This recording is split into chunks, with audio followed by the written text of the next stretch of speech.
안녕하십니까. 한국사의 강명석입니다. 반갑습니다, 여러분. 저는 원래 한국사 그러면은 이제 정면돌파 한국사 이런 얘기를 많이 합니다. 왜 정면돌파냐? 측면돌파도 아니고 정면돌파입니다. 이유는 지금 여러분들이 듣고자 하는 이 강좌는 한국사 능력 검정 시험에서 최고 고급편입니다. 1급, 2급 그 고급편을 공부를 해야 되는데 어떤 꼼수로 이렇게 대충 알잖아요. 여러분 공부하는 요령껏 막 요력해갖고 꼼수로 한국사 검정 1급을 붙는다. 이거 현실적으로 어렵습니다. 그래서 어떻게 해야 된다? 정면 돌파해야 되는 거죠. 정석으로 한 단원 이렇게 차곡차곡 실력을 쌓아서 합격을 하는 겁니다. 그러기 위해서 제가 여러분들에게 최선을 다하고자 합니다. 그래서 다음 강부터는 제가 이런 말을 쓸 겁니다. 저는 이제 한국사의 밝은 빛이 되어드리겠습니다. 이렇게 밝은 빛. 아시죠, 여러분? 혹시 여러분들 그런 경험을 해보셨는지 모르겠어요.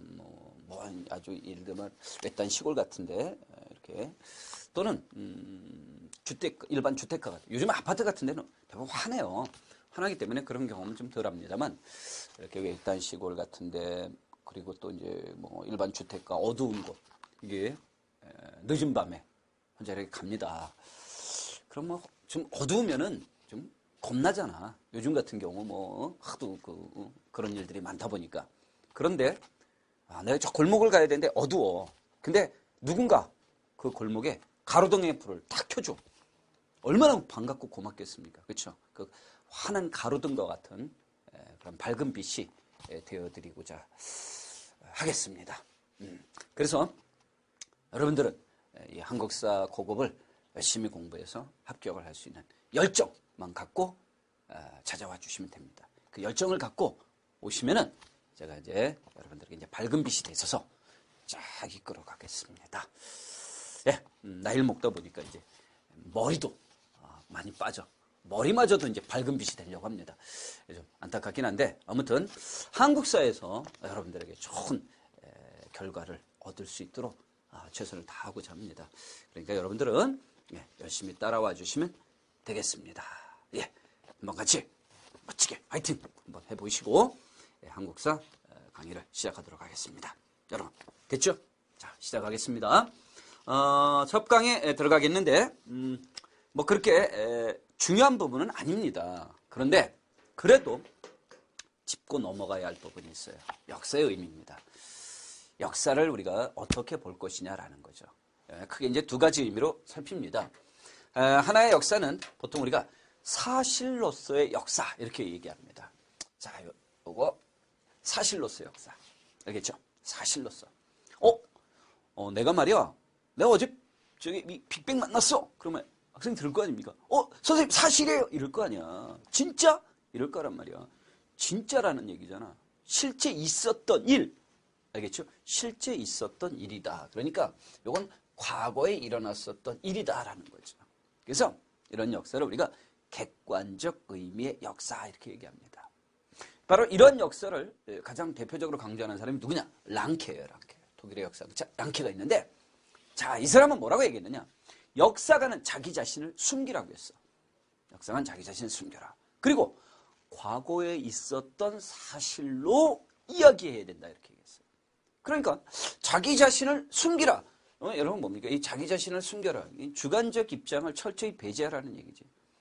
객관적 사실에 충실하라 이런 뜻입니다. 그러니까 자기 자신을 숨겨라 이 말은 객관적 사실에 충실하라 라는 게 사실로서 역사다라는 거.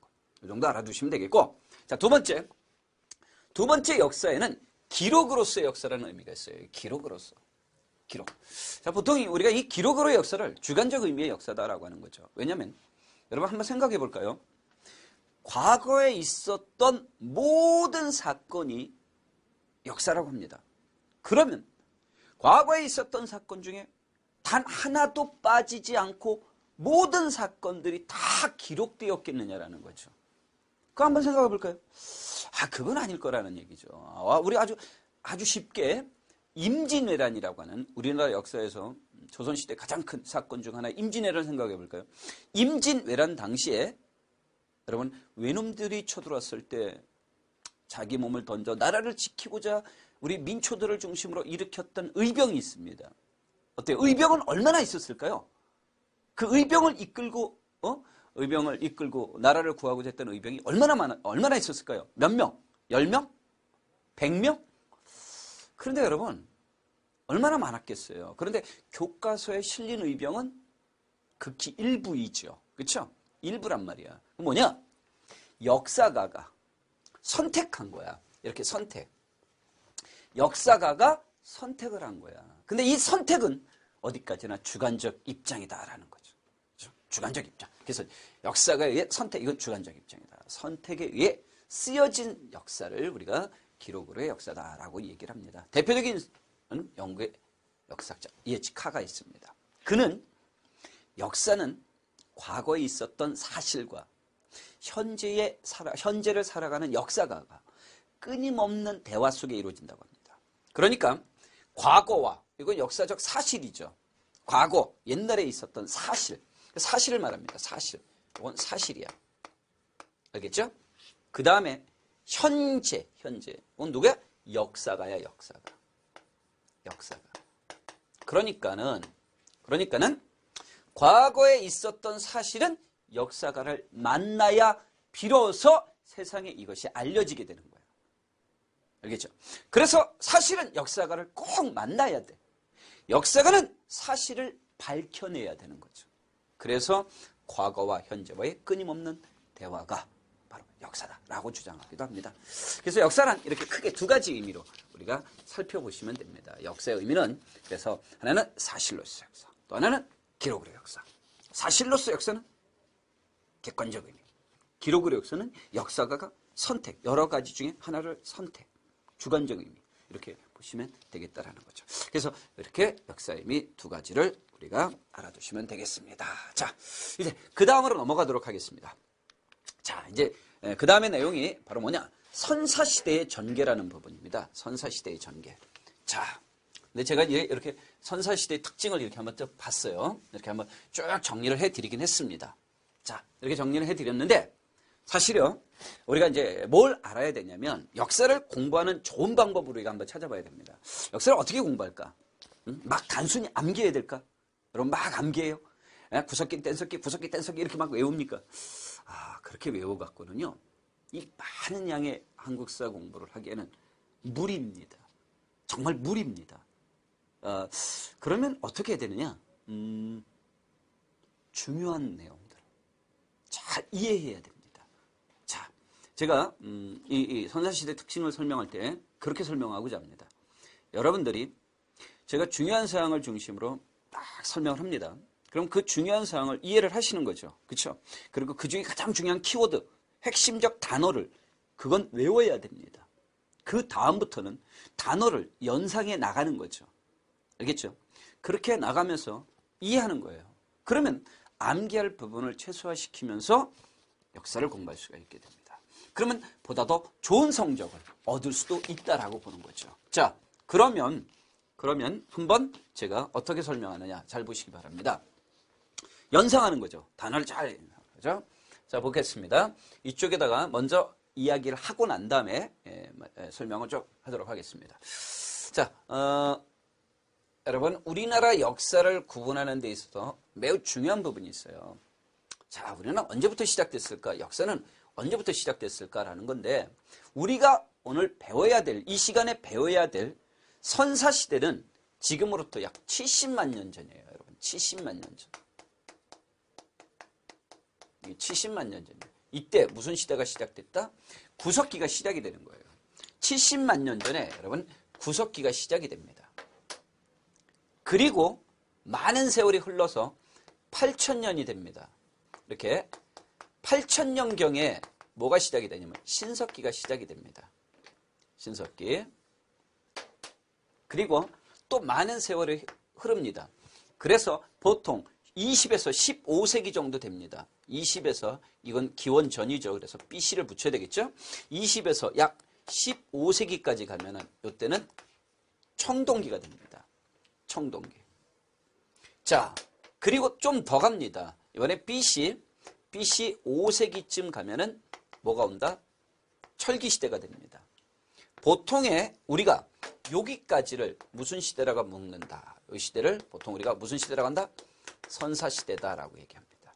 여러분, 역사를 크게 구분하는 데 있어서 하나는 선사시대요. 또 하나는 역사시대다라고 얘기합니다. 그럼 철기 이후에, 여러분, 여기 철기 이후에 조금만 더 연장해 볼까요? 철기 이후로 조금 더 나가면은 AD가 되겠죠. 여기 BC니까. 그렇죠? 그 다음에 AD가 되겠죠. 예를 든다면 676년, 그럼 7세기 아닙니까? 신라가 삼국을 통일했죠. 이 고대 국가 시절이 되겠다라는 거죠. 그렇죠? 그 다음에 930년 정도 되면은 고려가 이제 후삼국을 다시 하나로 통일해 나가죠. 그러면 그게 몇 세기입니까? 10세기입니다. 이게 이제 고려가 되겠죠. 중세. 우리나라 역사에서 이제 중세가 되겠죠. 그 이후로 역사는 계속 이제 발전을 하겠죠. 그렇죠? 그러면 이 고대부터 철기 이후부터 역사를 우리가 무슨 시대라고 한다? 이때부터 우리나라는 역사시대다. 이렇게 잡아줍니다. 그러니까 선사시대와 역사시대로 크게 둘로 나눈다. 이렇게 보시면 되는 거죠. 그러면 역사시대란 무엇을 사용했다라고 얘기합니까? 무엇을 사용했다? 문자를 사용했고, 글에 의해서 문자를 사용했고, 그래서 기록과 그 다음에 또 무엇이야? 문헌에 의한 역사를 알 수 있어요. 그러니까 이때는 보통 이 역사시대는 자료, 사료 이런 것들을 중심으로 보시면 됩니다. 그런데 선사시대는 어떻게 봐야 되느냐? 문자가 없어요, 여러분. 문자가 없어. 기록이 안 되어 있어. 그런데 어떻게 이 시대 우리 조상들의 발자취를 더듬어 가볼 수 있을까라는 거죠. 어쩔 수 없어요. 이때는 뭐라고? 유물이 있고, 그렇죠? 그 다음에 또 하나는 뭘까요? 유적이 있고, 그렇죠? 그 다음에 또 뭐가 있어요? 사진 같은 거 있죠. 이게 가장 중요합니다. 그래서 오늘 우리가 첫 강 배워야 될 선사시대에서는 뭐니 해도 유물과 유적과 사진들에 대한 학습이 무엇보다도 더 필요하다라고 봅니다. 그래서 강의 도중에 중간중간에 이런 그림들을 제가 소개할 때 그런 그림들을 여러분 교재에 있는 대로 잘 보시고 여러 번 숙지하시면 됩니다. 그림만 잘 알아둬도 선사시대는 그렇게 어렵지 않게 여러분들이 해결할 수 있다. 이렇게 보여집니다. 자, 그러면 이제 선사시대 구석기와 신석기로 이제 넘어가겠습니다. 잠깐 이쪽으로 와서 이제 또 마저 보실까요? 자, 여러분. 구석기가 있고 신석기가 있어요. 자, 구석기가 있고 신석기가 있습니다. 어떻게 이걸 다 외울까요? 아닙니다. 정말 구석기하고 신석기 중에 딱 외워야 될 게 한 가지가 있어요. 이건 진짜 외워야 돼요. 무조건 외워야 돼요. 뭘 외워야 된다? 이건 외워야 돼요. 농경의 시작은, 자, 여러분, 별표입니다. 암기하세요. 알겠죠? 인류가 처음으로 농경을 할 때가, 처음으로, 다시 한번, 인류가 농경을 처음 시작한 게 언제라고? 신석기. 됐습니까? 빨리 외우세요. 머릿속으로. 아, 인류가 처음으로 농경을 시작한 건 언제였다? 신석기. 알겠죠? 됐죠? 이것만 외워두면 됩니다. 여러분, 이것만 외워두면은 구석기는 하나도 외우지 않아도 됩니다. 알겠죠? 이제 됐습니까? 신석기 때 농경이 최초로 시작됐습니다. 외웠어요. 선생님, 신석기 때 농경 처음 시작됐습니다. 외웠어요? 예, 좋습니다. 자, 이제 그럼 구석기로 갑니다. 자, 구석기는 언제부터일까? 기원전 70만 년 전입니다. 70만 년 전부터 구석기가 시작이 되었습니다. 아시겠죠? 연도는 그렇게 중요한 건 아닙니다. 설마 다음 중 우리나라에서 구석기가 언제 시작됐을까요? 1번 70만 년, 2번 65만 년, 3번 60만 년. 이렇게 문제 나오겠습니까? 그렇게 안 나옵니다. 그건 저질이죠. 그렇죠? 그런 문제 없습니다. 이거 여러분 우리는 한국사 고급입니다. 그렇죠? 초급도 아니고 중급도 아니고 고급입니다. 고급에서 뭐 70만 년 전 구석기 시대의 연도를 가지고 60만 년, 65만 년 이렇게 내겠습니까? 그럼 싹 무시해도 좋습니다. 자, 그러면 신석기 시대에 농경이 시작됐다면 우리 구석기인들은 어떻게 살았을까라는 걸 생각해 봐야 되죠. 그렇죠? 농경에서 출발하겠습니다. 알겠죠? 신석기 때 농경이 시작됐으니까 구석기 때 농경 없죠? 그렇죠? 기억하죠? 신석기 때 농경이 되니까 구석기 때는 농경이 있어 없어? 없다. 이렇게 하면 될 거 아닙니까? 그렇죠? 농경이 안 됐어요. 여러분, 사람들이 우리가 살아가는 데 있어서 가장 중요한 게 뭐겠어요? 먹고 사는 문제잖아. 먹고 사는 문제. 다 그러잖아. 입고 사는 문제 이렇게 얘기합니까? 안 하죠. 먹고 사는 문제. 그렇죠? 먹고 사는 문제 제일 중요한 거잖아. 그렇죠? 잘 먹고 나서 배부르고 등 따스면 부러울 게 없다고 하잖아. 그렇죠? 금강산도 식후경 이런 것처럼 우리가 먹고 사는 문제 가장 중요하단 말이야. 그런데 구석기인들은 농경이 안 됐잖아. 그럼 뭘 먹고 살아야 돼? 할 수 없어. 사냥, 어로, 채집하는 거야. 됐죠? 이거는 안 외워도 돼요. 왜냐? 선택지에 나오니까. 알겠죠? 선택지 나오잖아.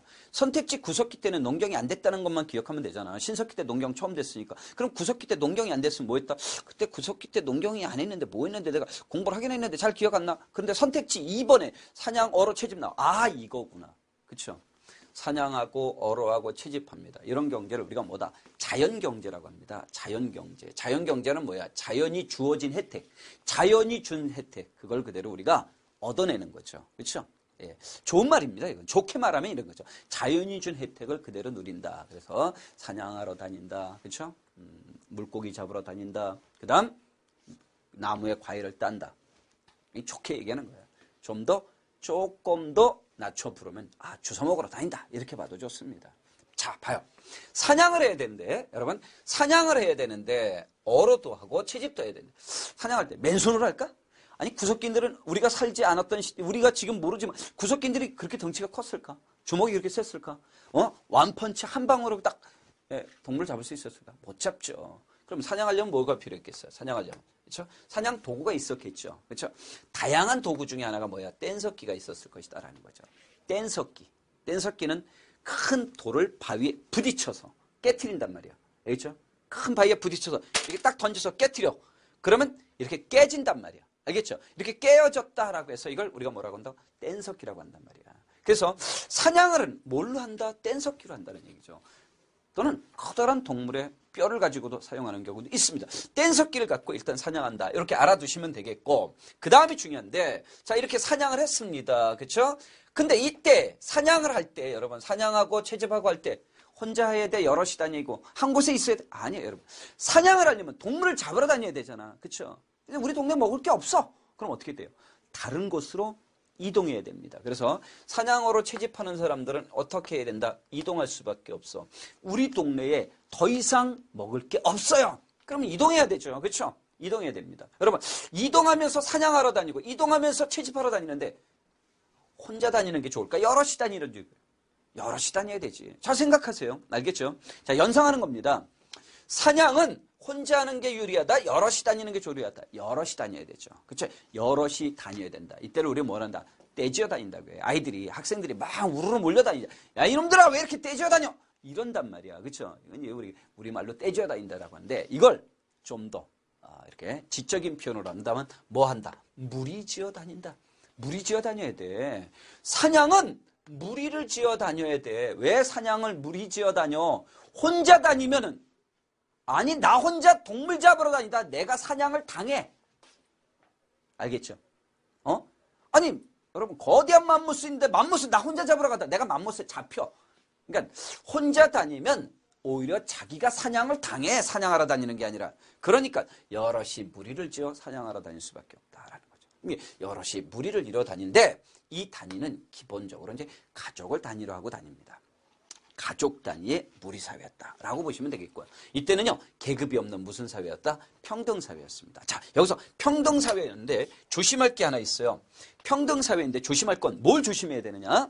자 여러분 평등사회이지만 여러분 잘 볼까요? 지도자라는 사람이 하나 있고 지배자가 있습니다. 자 누가 맞을까? 지도자가 맞을까? 지배자가 맞을까? 자 이때 평등사회야. 평등사회였기 때문에 지도자와 지배자 중 누가 맞을까? 예, 지도자는 맞습니다. 그렇죠? 그는 우리 무리를 이끄는 지도자야. 그럼 맞아요. 지배자는 안 되는 거죠. 그렇죠? 왜 안 되겠어요? 지배자란 무슨 사회를 말한다? 이거는 계급사회를 말한다. 이렇게 알아두시면 되겠습니다. 자, 그 다음에 그러면 이들이 여럿이 무리를 지어 이동생활을 했는데 얘네들이 저녁이 되면 어딘가 잠을 자야 될 거 아니야. 자, 구석기인들의 주거지는 어디였을까요? 여러분, 구석기의 주거지는 이들은 어디서 잔다? 동굴이나 또는 강가의 막집에서 잡니다. 동굴 가장 많죠. 동굴이 가장 쉽습니다. 그렇죠? 가장 주거지로 구석기인들의 주거지로 가장 적합한 것은 동굴입니다. 그래서 우리 구석기 유적지에도 전말 동굴에다 두리번 동굴 많습니다. 동굴이고 강가에 막집도 있죠. 막집은 사실 지금까지 남아있는 막집은 없겠죠. 왜? 구석기인들이 뭐 얼마나 오랫동안 거주할 거라고 집을 잘 짓겠습니까? 대충 막 짓고 살다가 이동하면 그만이니까. 또 하나 있어요. 또 하나 구석기인들의 주거지 중에 하나는 바위 그늘이라는 것도 있습니다. 단양에 가면 이런 바위 그늘이 하나 있어요. 자, 이 바위 그늘, 이것도 바람을 막아주거나 덜어는 또 비 같은 걸 막아줄 수도 있기 때문에 바위 그늘 같은 경우도 괜찮다라고 봐도 좋죠. 자, 그리고 마지막으로 또 이들은 동굴 속에 살면서 자기네들이 항상 먹을 것이 부족해요. 그래서 먹을 것의 풍요를 기원하는 그러한 주술적 신앙을 가지고 있었다라고 봐도 좋습니다. 그래서 동굴에 여러 가지의 뭘 남겼느냐? 벽화를 남겨요. 여러 구석기인들은 여러 가지의 벽화를 남기는데 그 벽화에 보면은 사냥, 풍요 이런 것들을 담는 그런 그림들을 많이 남겼다. 이렇게 보시면 되겠습니다. 자, 여기까지가 여러분 구석기입니다. 자, 구석기 다시 한번 점검하겠습니다. 외우지 말고, 알겠죠? 자, 구석기 외우지 말고 외워야 될 건 신석기에 농경이 시작했다. 이거 하나만 외워주시면 된단 말이에요. 알겠죠? 응? 그래서 농경 시작했으니까 구석기 때 농경이 안 됐단 말이야. 그러니까 농경이 안 됐으니까 뭐 했다? 사냥으로 채집했습니다. 어떻게 해야 된다고? 사냥으로 채집하려면 이동해야 됩니다. 혼자? 아닙니다. 사냥당합니다. 그러니까 여럿이 무리를 지어 이동하게 된다. 이때 무리는 가족을 단위로 했다. 이 사회는 평등사회였다. 그들이 주거지는 어디였을까? 동굴, 바위, 그늘 또는 막집에 살았다. 이렇게 정리하시면 되겠습니다. 자, 구석기 정리됐고 신석기로 넘어오도록 하겠습니다. 자, 신석기 농경이 시작됐어요. 여러분 봐요. 농경이 시작됐어요. 농경은 이제는 자연경제에서 무슨 경제로 전환됐다? 생산경제로 전환됐다. 자, 요거는 한 번쯤은 여러분들이 기억을 하셔야 돼요. 자, 인류가 자연경제에서 이렇게 생산경제로 전환된 계기가 무엇입니까? 라고 질문을 한다면 무엇의 시작이다? 농경의 시작이다. 라고 여러분 대답하면 됩니다. 그래서 영국의 모 학자는 이것을 뭐라고도 얘기했다. 신석기 혁명이다라고까지 표현했어요. 그것은 이러한 농경의 시작이 인류에게 문명을 만들 수 있는 토대를 제공했다라고 보는 거죠. 그렇게 인류는 신석기 시대의 농경 생활로 인하여 문명이 만들어지는 계기가 됐다라는 거예요. 그래서 이걸 우리가 이제 신석기 혁명이다 이렇게 얘기를 하게 됩니다. 자, 그 다음에 두 번째, 여러분 구석기에서 신석기로 넘어오게 되는데 잠깐 봅시다. 구석기 때는요 주로 이제 빙기였어요. 빙하기였단 말이에요. 빙하기. 근데 신석기로 넘어오면 이게 이제 간빙기가 돼. 여러분 간빙기는 훨씬 따뜻한 시기를 말해. 그런데 이렇게 빙기에서 이렇게 신석기인 간빙기로 넘어가는 사이에 우리 역사에 잠깐 등장하게 되는 게 이제 중석기예요. 학계에서는 이거 굉장히 중요하게 여기진 않는데 좀 알아둡시다. 이 중석기 시대는 뭐냐면 상대적으로 기온이 이제 올라가는 거야. 봐요, 여러분. 기온이 상승합니다. 기온이 이렇게 올라가면은 어떻게 되느냐? 빙하가 녹으면서 해수면이 높아집니다. 그래서 해수면도 상승하게 돼요.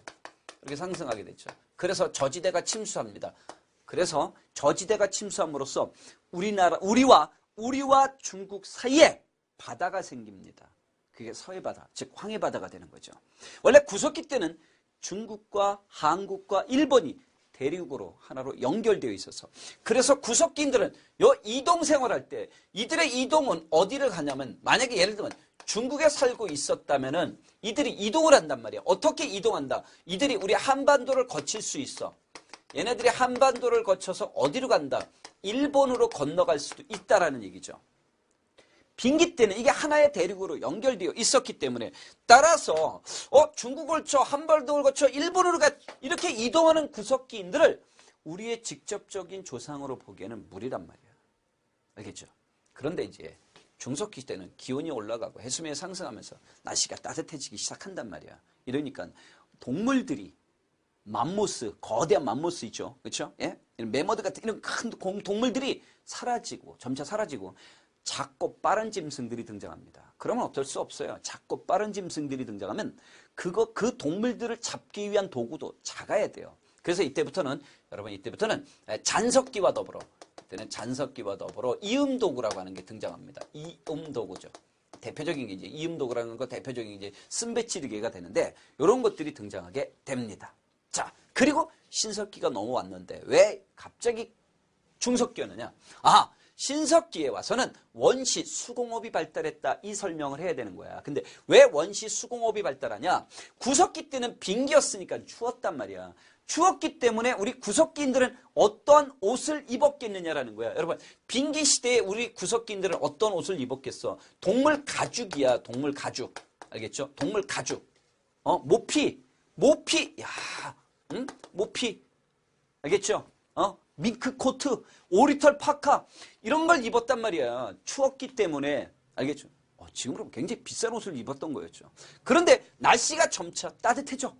여러분, 점차 날씨가 따뜻해져. 날씨가 따뜻해지니까 이게 가죽 모피 같은 거 입고 있기에는 힘들어. 등에 땀띠 나고 더워. 그래서 어떻게 해야 된다? 좀 더 가볍고 따뜻한 옷으로 바꿔 입어야 돼. 그래서 이들은 옷이나 그물을 제작하기 시작했다라는 거죠. 그래서 자기 몸에 맞는 좀 더 비교적 가볍고 따뜻한 옷을 만들어 입었는데 이것을 우리가 뭐라고 부른다? 원시 수공업이다 이렇게 이야기합니다. 그래서 이제 가락바퀴, 뼈바늘을 이용해서 원시 수공업이 신석기 때부터 나타나게 됩니다. 바로 대표적인 그래서 그 유물이 가락바퀴나 뼈바늘이 되는 거죠. 이걸 통해서 신석기 시들은 옷이나 그물을 제작하기 시작했다는 겁니다. 자, 또 하나 신석기인들은 농경을 시작했는데 이때 신석기인들의 농경 생활을 입증해 줄 수 있는 유물이 뭡니까? 한다면 이렇게 내려간다면 간석기와 더불어 이제 토기다 이렇게 묶어서 얘기할 수 있습니다. 각종 간석기는요, 농경에 필요한 간석기 많습니다. 뭐, 예를 들면 돌괭이도 있고, 돌보습도 있고, 돌낫도 있을 수 있고, 그 다음에 갈판, 뭐 이런 것도 있을 거예요. 토기도 있을 수 있습니다. 근데 왜 갑자기 토기가 필요했을까? 신석기인들은, 바로 여러분, 구석기인들은 동물들을 사냥해서 먹고 그냥 둡니다. 그렇죠? 근데 신석기 때부터는 자기네들이 먹을 걸 생산한단 말이야. 예를 들면 농경이 시작됐으니까 씨앗 같은 걸 저장해야 돼. 씨앗을 어디다 둘 거야? 그렇죠? 어디다 둘 수 없잖아. 바위, 동굴에다 놨다? 그냥 거기서 바로 그냥 잎이 피고 자라버려. 또는 바위 그늘 같은 데 놨다. 바위에다 놨다. 바람에 날아갈 수도 있어요. 그렇죠? 막집에 놨다. 사라질 수도 있어요. 그러니까 자신들이 농경 생활에 필요한 씨앗 같은 거, 곡물 같은 걸 어떻게 저장해야 되느냐. 그 저장 방법을 통해 이들은 토기를 제작했다는 거죠. 그래서 이 토기의 용도는 크게 두 가지다라는 거죠. 음식을 저장하기도 하고 그 다음에 두 번째는 음식을 조리하기도 합니다. 여러분 음식을 조리해서 먹다 보면 훨씬 더 영양도 풍부하고 맛있게 먹을 수 있다는 거죠. 그 신석기 토기 중에 우리나라의 가장 대표적인 토기가 무슨 토기다라고 하는 거? 빗살무늬 토기다라는 겁니다. 그래서 빗살무늬 토기가 있구나 이렇게 알아두시면 되겠고, 자 이렇게 농경이 시작됐기 때문에 신석기인들은 무슨 생활을 해야 된다? 정착 생활을 해야 되는 거예요. 이렇게 정착 생활을 하게 되는 거죠. 그래서 이제 한 곳에 정착을 하게 된다라는 겁니다. 여러분 한 곳에 농사를 짓기 위해서 한 곳에 정착을 하다 보니까 남녀가 모여서 정착을 하게 됩니다. 그렇죠? 그럼 자연스럽게 남녀가 모여 정착을 하게 되면 그 사이에 뭐가 이루어집니까? 가정이라는 게 꾸려지게 되겠죠. 그렇죠? 그래서 남녀가 결혼하게 되고 가정을 이룹니다. 그 가정이 이루어졌다? 이걸 시족이라고 하잖아. 그렇죠? 그래서 시족이 모이게 됩니다. 하나의 시족, 둘 시족, 세 시족, 여러 시족이 모여 무엇을 만들게 된다? 부족을 만들게 된다. 이게 되는 거죠. 부족은 시족이 모여 부족이 된다. 이렇게 보면 되는 거죠. 그렇죠? 예를 들면 이쪽에 잠깐 볼까? 이쪽 김씨, 여기 김씨 가족입니다. 저 같은 경우 강씨니까 여기 강씨가 되는 거죠. 이렇게 강씨 가족입니다. 박씨 가족이 있어요, 여러분. 박씨 가족이다, 박씨 가족. 그러면 이렇게 박씨가 되겠죠. 그렇죠? 이렇게 시족인데 이 시족을 이렇게 하나 묶으면 뭐가 된다? 이렇게 되면 부족이 되는 거죠. 시족을 단위로 한 뭐가 만들어진다? 부족이 만들어집니다. 알겠죠? 여러분 이 부족과 부족이 연합을 합니다. 또 다른 부족과 부족이 연합하게 되면 그건 뭐다? 부족 연맹이 되는 거니까 이렇게 되면 나라가 될 수가 있습니다. 알겠죠? 자, 근데 신석기인들은 바로 여러분 이렇게 그 당시에 김씨 없었어. 알겠죠? 그때 김씨가 어디 있었어? 그냥 표현상 그렇게 하는 거야. 알겠죠? 이렇게 이제 김씨 부족이 있고 강씨 부족이 있고 박씨 있다고 칩시다. 어때요? 같은 집안끼리 결혼하는 건 그렇죠. 그렇죠? 그러니까 이 신석기 때의 부족 사회는 서로 결혼은 어떻게 한다? 서로 이렇게 족외혼하는 거야. 족외혼. 그래서 신석기 시대의 부족 사회의 특징은 하나는 뭐다? 족외혼입니다. 족외혼. 그래서 시족 단위로 했던 신석기 시대는 족외혼이 있었다라고 보시면 되겠고, 이 사회 역시 구석기와 같이 평등 사회입니다. 야, 이거 굉장히 중요한 사실이다. 그치? 무슨 얘기야? 구석기와 신석기는 둘 다 무슨 사회야? 평등사회다 이렇게 보시면 되겠죠. 그렇죠? 둘 다 평등사회. 야, 이건 공통점이네. 묶어서 연결해야 돼. 그렇죠? 이건 좀 우리가 굉장히 중요한 부분이니까. 구석기와 신석기의 공통점은 뭘까요? 묻는다면 도구를 사용했습니다. 이거 당연히 도구 사용했죠. 그런 좀 더 구체적인 건 평등사회라는 것이 공통점이다라고 보시면 되겠습니다. 그래서 평등사회였구나라고 하면 되겠고요. 자, 그 다음에 또 하나 궁금한 게 뭐냐. 신석기인들은 농경생활을 했어요. 농경생활을 통해 이제 정착생활이 이루어진다겠죠. 어디서 살았을까라는 거죠. 그들의 거주지는 어디였을까? 이들의 정착지는 어디였을까? 가보면은 해안이나 강가야. 해안이나 강가에 무슨 집을 짓고 살았다? 움집을 짓고 살았어요. 움집입니다. 자, 움집은 여러분 원형이나 반형이면서 여기 빠졌는데 반지하야, 반지하. 반지하식 요거까지 들어가야 돼. 알겠지? 반지하식. 자, 움집. 왜 움집이라고 하느냐? 움푹 파였다. 알겠죠? 움푹 파였다. 자, 잠깐 보세요. 예, 잠깐 보시면은 이렇게 돼 있다면 이렇게 파여 있어요. 이렇게 파여 있어요. 여기 나무가 이렇게 있고, 알겠죠? 나무 있어요. 이렇게 나무 있다고 칩시다. 알겠죠? 땅이야. 알겠죠? 이렇게 움푹 파여 있어. 가운데에, 여러분, 요 가운데에 이렇게 동그랗게 화덕자리가 있어. 중앙에 화덕이야, 화덕. 화덕이 왜 필요해? 취사, 추우면 취사. 또 밥해 먹고 난방. 추울 때 난방, 취사. 알겠죠? 이 화덕자리가 이렇게 있어요. 요게 이렇게 돼 있어요. 그래서 반을 이렇게 파여 있다. 움푹 파여 있다. 이렇게 해서 이렇게 됩니다. 알겠죠? 이게 이제 신석기 때 움집이 되는 거죠. 이걸 측면에서 봤을 때 이거죠. 위에서 요 부분을 위에서 이렇게 보면 여기 동그랗게 되어 있어요. 이렇게 동그랗게. 이렇게 동그랗게 되어 있다. 원형이다 이거죠. 원형이며 뭐가 둥근 방형. 형태는 반지하식이다. 이렇게. 그래서 하늘에서 이렇게 보면 동그랗게 되어 있다. 알겠죠? 이게 움집입니다. 움푹 패여 있는 집이다 해서 움집. 중앙에는 무엇이 있다? 화덕. 불된 자리는 화덕이 있다. 이거죠. 양쪽에 또는 구석진 곳은 저장 구동도 있다라는 거. 그 다음에 이제 신석기인들의 생활 중에 하나는 이 칠해거리와 같은 장식품, 호신구, 부적이죠. 부적. 이런 것들 수 있었고요. 그 다음에 또 하나 중요한 게 뭐냐면 이렇게 한 곳에 오랫동안 정착하면서 뭘 느끼게 되냐면 자연의 섭리를 깨닫게 되는 거야. 자연의 섭리를 깨닫게 되는데 여기서 중요한 건 뭐냐면 자연을 누군가 어떠한 보이지 않는 존재가 이 자연을 지배하고 있다는 걸 알게 되는 거야. 즉 자연을 지배하는 신이 있다고 믿게 되는 거지. 그래서 신을 믿게 되면서 이들이 신앙생활을 갖게 됩니다. 자연을 숭배하는 신앙, 이걸 우리가 뭐라고 한다? 애니미즘이라고 합니다. 가장 대표적으로 신석기인들의 자연 숭배 중에 애니미즘 중에 가장 대표적인 게 뭐냐? 태양 숭배예요. 태양 숭배. 이게 애니미즘이 있고요. 그 다음에 무당을 숭배하는, 무당의 주술을 인정하는 그 샤머니즘이 있습니다. 봐요, 여러분. 신이 있다. 그러면 누군가가 신과의 접촉을 통해 신의 이야기를 듣고 그 신의 이야기를 전달해 주는 사람이 있단 말이에요. 이걸 믿는 게 바로 샤머니즘입니다. 그 다음에 자기 부족의 수호신, 특정 식물을, 특정 동물을 지정하는 그런 수호신으로 뭐가 있다? 토테미즘도 있습니다. 이러한 원시신앙이 신석기 시대에 등장한다라는 사실. 자, 이제 다시 한번 정리해드리겠습니다. 여러분, 구석기하고 신석기를 구분하는 데 있어서 가장 중요한 것은 한 가지를 먼저 머릿속으로 기억한다라는 거죠. 뭘 기억한다? 신석기 시대 농경이 시작됐다라는 거예요. 알겠죠?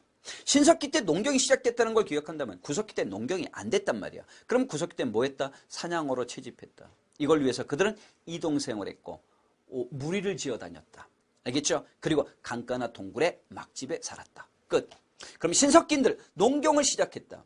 알겠죠? 농경을 시작했고 그래서 이들은 정착생활을 했고 정착생활 과정에서 그들은 부족을 만들게 되었고 그렇죠? 어디서 살았다고? 강가나 바닷가 움집에 살았다. 그리고 농경생활을 통해 이들은 자연의 섭리를 깨달아 자연을 지배하는 신을 인정하기 시작했다. 그리고 그를 믿게 되었다. 그래서 원시신앙이라고 하는 애니미즘이 나타났다. 또한 빙계에서 간빙계로 바뀌면서 날씨가 따뜻해지다 보니까 과거 구석기인들이 입었던 동물 가죽 모피는 너무 두껍고 무겁고 또는 더워서 못 살겠다. 그래서 좀 더 가볍고 따뜻한 옷이 필요했다. 그래서 원시 수공업이 발달하였다. 여기까지 정리를 하시면 되겠습니다. 여러분 정리됐습니까? 예, 그렇게 해서 보시기 바라고요. 자, 그러면 선사시대는요. 아까도 앞변에서 얘기했지만 선사시대는 유물과 유적과 사진이 중요하다고 했어요. 이걸 하나씩 어떻게 점검해 나가야 됩니다. 자, 지금부터는 그러한 사진들을 하나씩 보면서 지금까지 했던 내용들을 조금씩 점검해 나가도록 하겠습니다. 자, 볼까요? 자, 첫 번째, 구석기 유적지입니다. 여러분, 구석지 유적지입니다. 몇 가지 특징만 딱 잡아드리겠습니다. 자, 먼저 가장 대표적인 곳, 이곳. 여기는 어디냐? 웅기예요, 여러분. 웅기 하면은 뭐가 기억나요? 예, 굴포리. 그렇죠? 웅기 굴포리가 있었다. 웅기 굴포리 뭘로 유명할까요? 맘모스 화석이 발견된 곳입니다. 여기 맘모스 화석이 발견됐구나.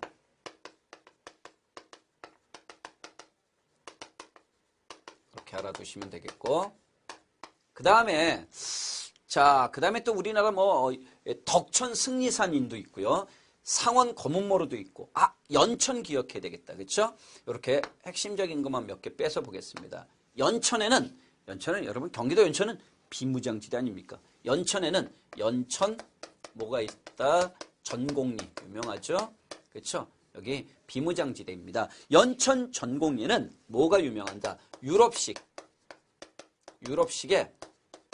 이 아슐리엔 주먹도끼.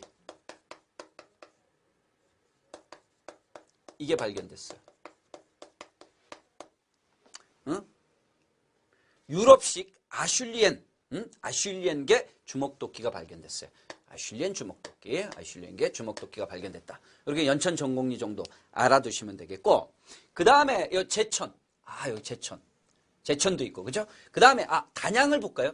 제천도 있다. 제천도 뭐가 중요하냐면 제천 전말동굴이었죠. 단양을 봅시다. 단양이 더 중요하겠다.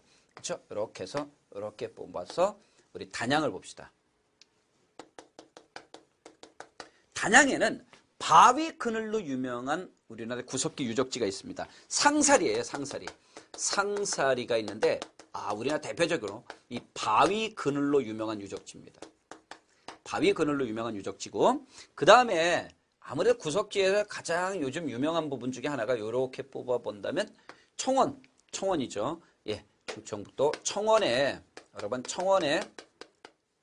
이 두루봉 동굴이 유명하죠. 청원에 이 두루봉 동굴이 유명한 것은 왜 그럴까요?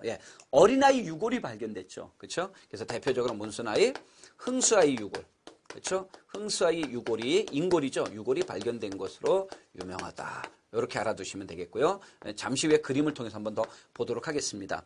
그 다음에 아무래도 우리 남쪽에서 가장 최초로 발견된 남쪽 유적지 하면은 어디예요, 여러분? 이 공주죠. 그렇죠? 이렇게 뽑아서 여기 공주 뭐라고 한다?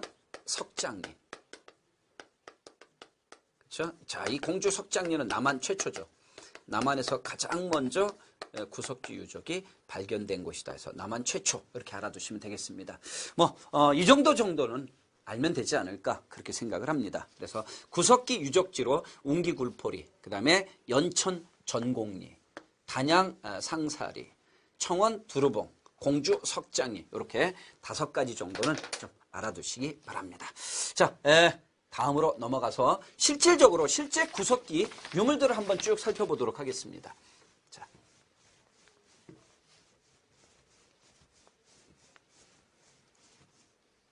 자, 잠깐 볼까요? 주먹도끼. 그쵸? 주먹도끼. 그 중에 대표적인 주먹도끼가 요거죠. 아슐리엔계.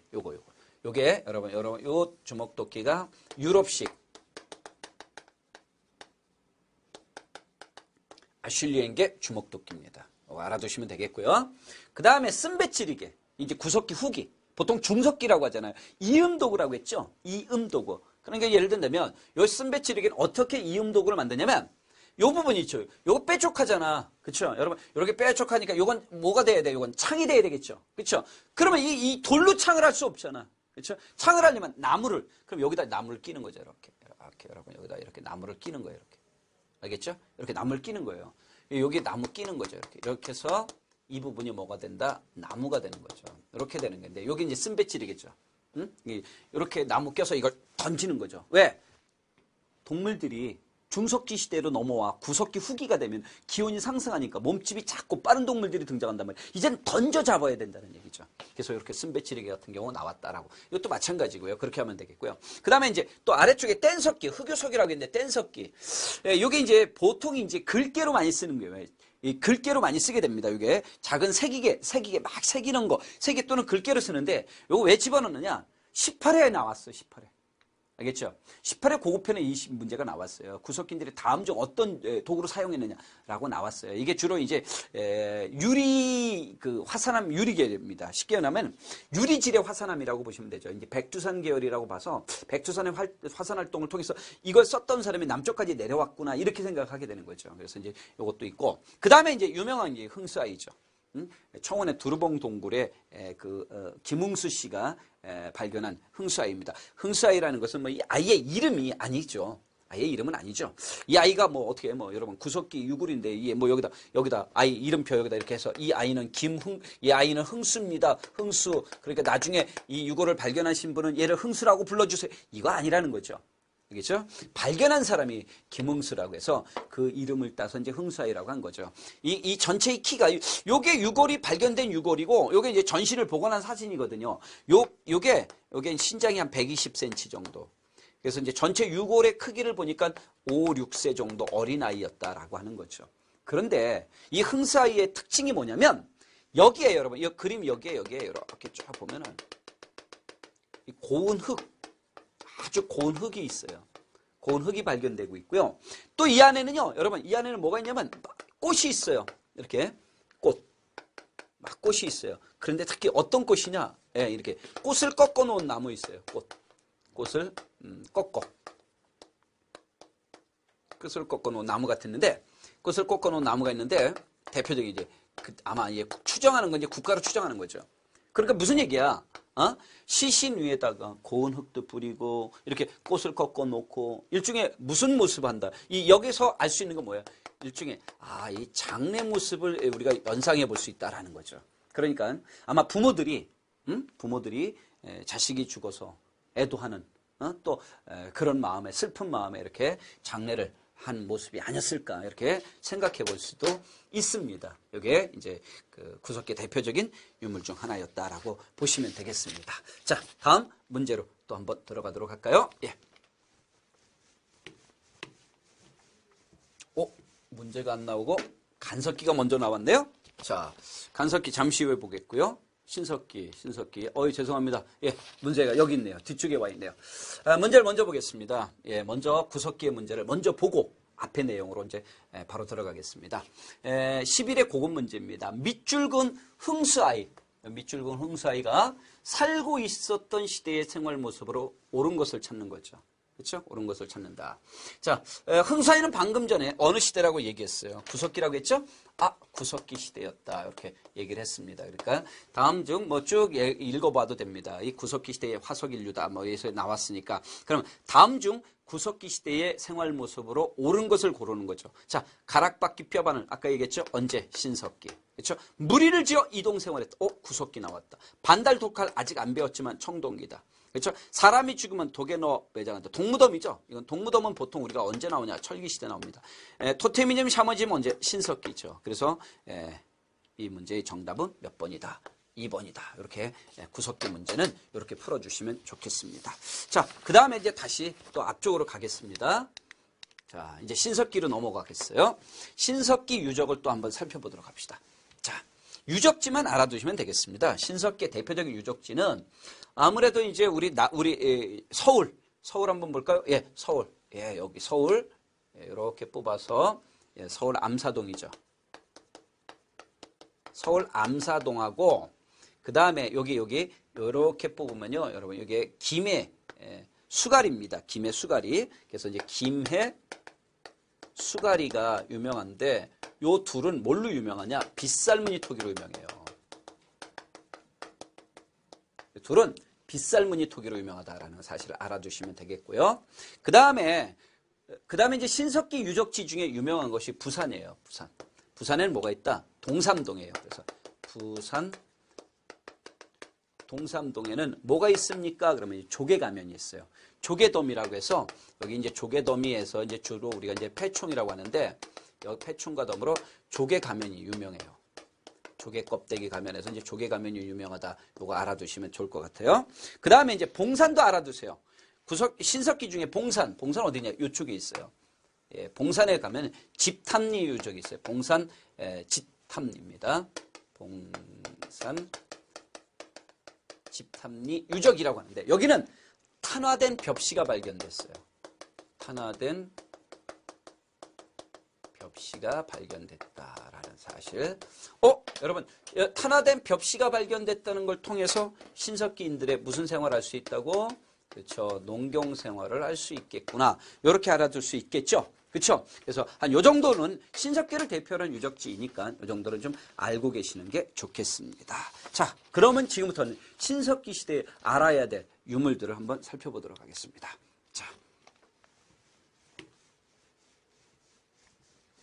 먼저 첫 번째 덧무늬 토기가 있죠. 덧무늬 토기가 있고 그 다음에 빗살무늬 토기.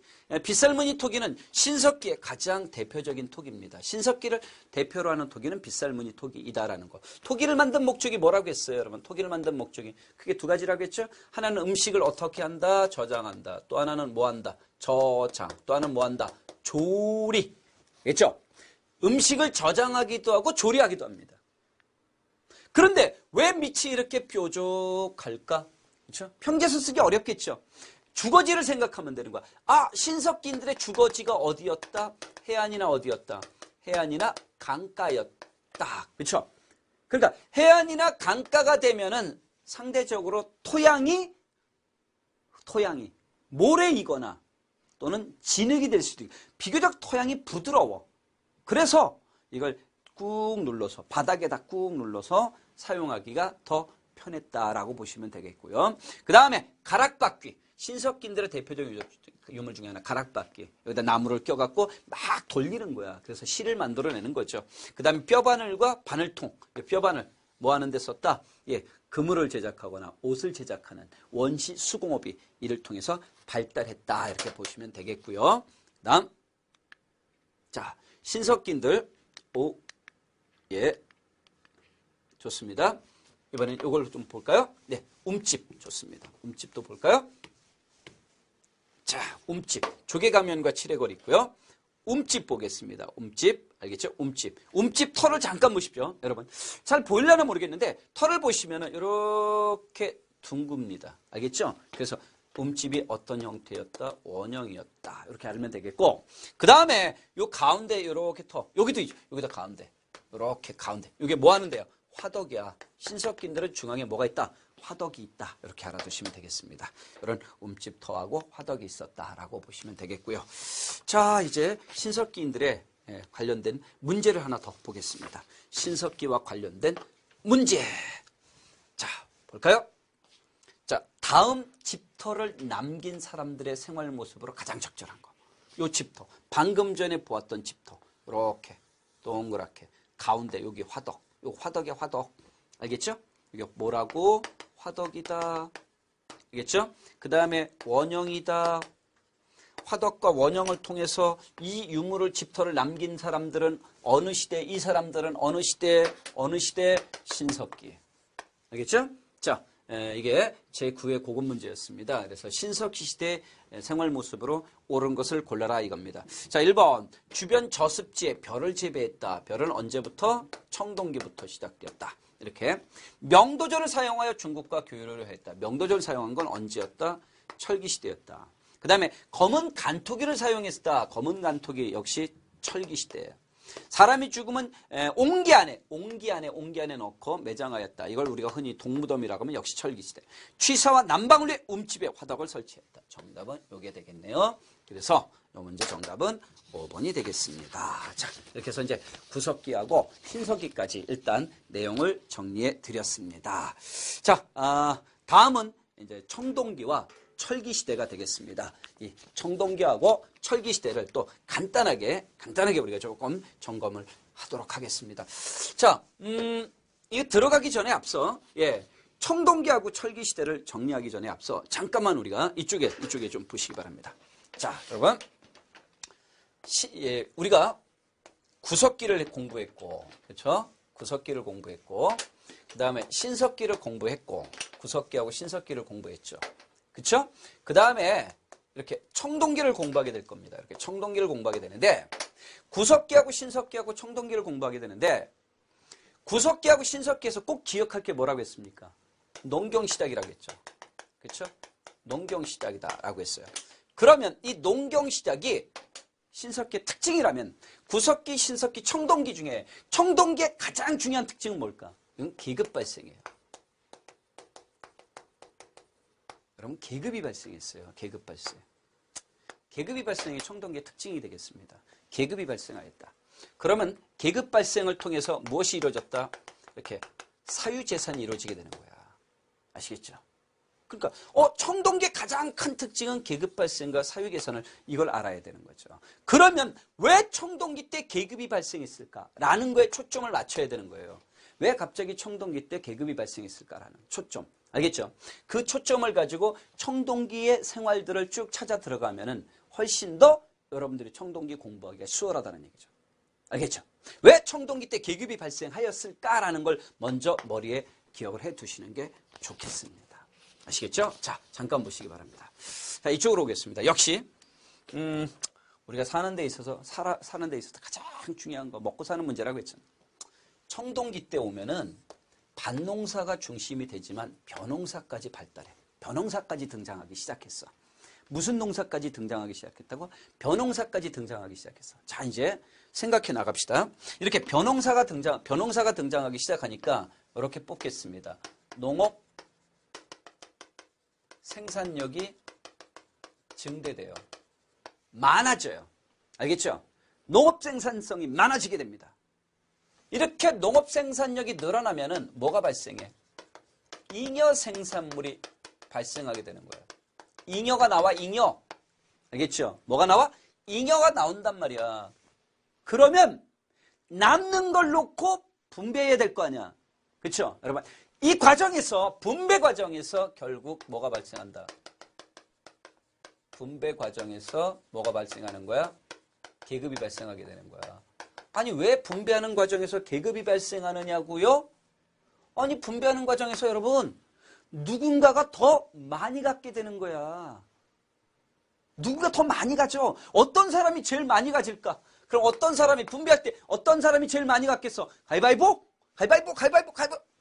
아니지. 힘 센 놈이 많이 갖는 거야. 힘이 센 놈. 등치 큰 놈? 힘 센. 그러면 힘이 센 놈이 많이 갖게 되는데 이 당시에 힘이 센 놈은 바로 누굴까? 바로 이런 걸 갖고 있는 사람들 있잖아. 비파용 동공 같은 걸 보유하고 있는 사람들. 이런 사람들이 바로 이 당시에 뭐가 된다? 권력 지배자가 되는 거야. 권력 지배자가 되는 거야. 알겠죠? 그래서 이런 것을 갖고 왜 이 당시 비파용 동공 굉장히 소수만이 갖고 있었기 때문에 그래서 권력이 이 사람들에게 이런 걸 갖고 있는 사람에게 무엇이 권력이 생기게 되고 그들을 통해서 더 많은 걸 얻게 되고 거기서 계급이 발생하게 되는 거야. 여러분 생각해봐. 자신의 권력으로 많은 걸 가졌지. 이걸 남에게 뺏기고 싶지 않잖아. 그렇죠? 남에게 뺏기고 싶지 않고 자식에게 막 그대로 자식에게 물려주고 싶잖아. 부모들 다 그럴 거 아니야. 그렇죠? 자식에게 그대로 물려주고 싶은다면은 이 아이가 내 자식이라는 것이 확실해야 되잖아. 그치? 근데 여러분 신석기 때는 모계사회였잖아. 모계사회였단 말이야. 그러면 어떻게 해야 된다? 내 여자는 집안에 있어야 된다라는 거지. 안 그래? 그럴 거 아니야. 여러분 내가 막강한 권력을 가지고 많은 걸 차지했어. 그걸 내 자식에게 이제 다 물려주고 싶잖아. 그러면 이게 내 자식이어야 되잖아. 그러면 아내를 집에 두게 되는 거야. 그래서 남녀 간의 분업이 생기고 남성과 여성의 역할도 나타나게 되고 여자가 집에 갇히게 되는 거죠. 어떻게 본다면은. 알겠죠? 자, 그러니까 왜 신석기 때 공동체 사회가 청동기로 넘어오면서 무슨 사회로 바뀐다고 했어? 계급사회. 자, 그래서 다시 여기 옵니다. 자, 별표 계급 발생에다 별표하고 밑줄 긋고 별표. 알겠죠? 계급 발생 별표했어요? 이걸 외우는 거야. 그리고 생각을 하란 말이야. 이제 다시 간단하게 바로 넘어갈 수 있어. 자, 다시 한번 정리합니다.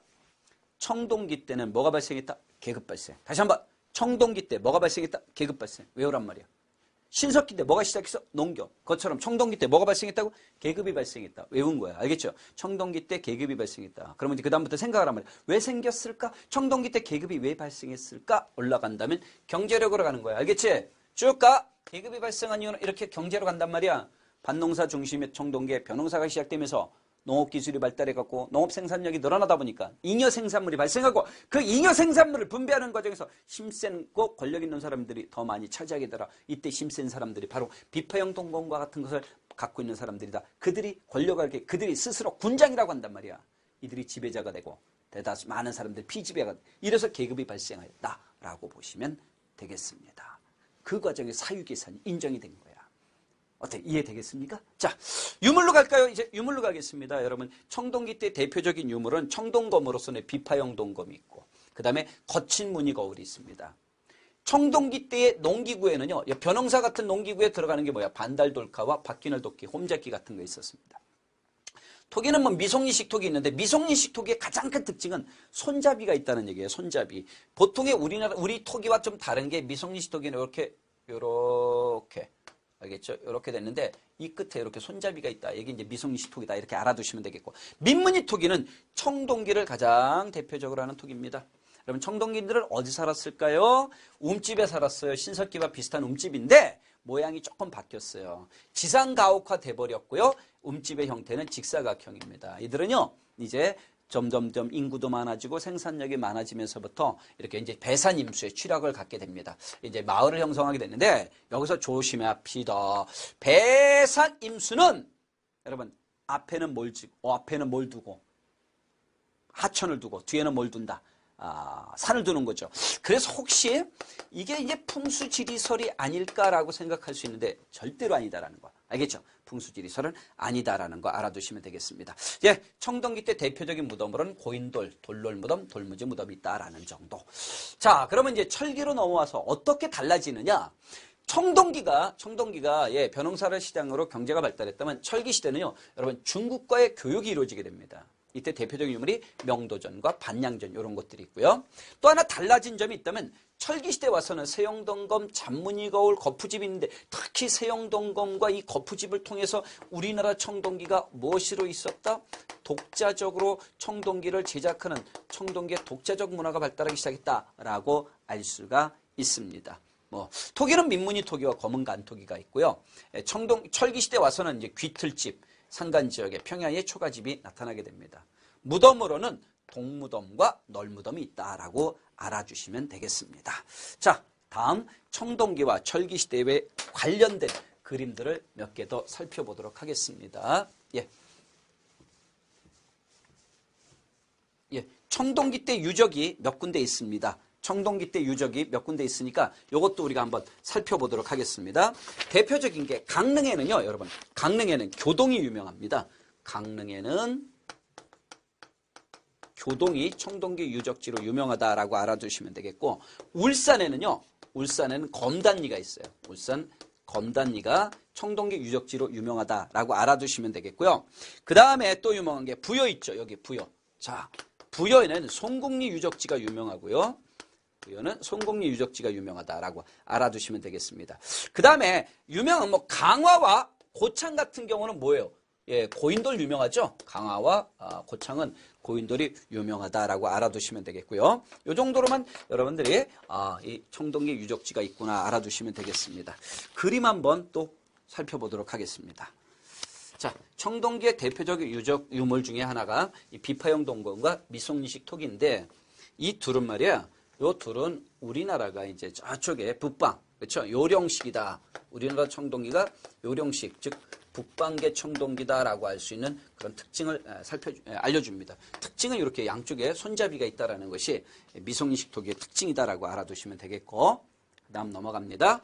자, 세영동검과 거푸집이 나오는데, 요 세영동검과 거푸집은 우리나라 청동기가 무슨 성격을 지니고 있다고? 여기 이제 독자적 성격을 지니고 있구나. 이렇게 알아두시면 되겠어요. 자, 그 다음으로, 자, 다음 그림 볼까요? 반달돌칼, 민무늬 토기가 나왔죠? 예. 농경에 사용했다라는 거, 청동기의 대표적인 토기다.